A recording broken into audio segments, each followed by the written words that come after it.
COVID. Thank you very much, Madam Speaker. And I would ask two quick questions. One, there was a highly successful pilot project regarding rapid testing that was in Alberta that was cancelled a number of months ago by this Liberal government. Does the member agree with that? And second, we've all talked about how important vaccines were, but I was interested to note, as I just looked a few minutes ago, that the member voted against the Conservative motion from last week to have a plan to bring vaccines to all Canadians as soon as possible. Honourable member for Burnaby South. Sure. The plan was to say everyone should be vaccinated by tomorrow. Yeah, of course we think that should happen, but it's a little bit cynical to say that when that's not the reality. That's not happening. That's not the case.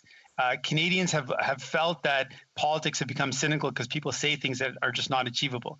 What we can do right now.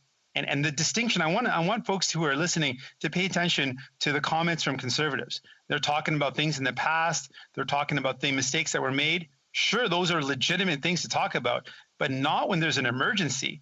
When your house is on fire, do you want to start talking about, okay, was the wiring bad? Was there bad plumbing or was there bad connections? No, you say, okay, let's get people out of the house to safety and security. Let's get our family, let's get our loved ones out of that fire.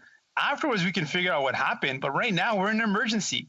Why are members talking about what happened in the past when we're talking about helping people right now? I don't know if people understand how serious this is. I don't know if you've listened to the stories or spoken to people on the ground. Things are bad. People are getting sick. They need help.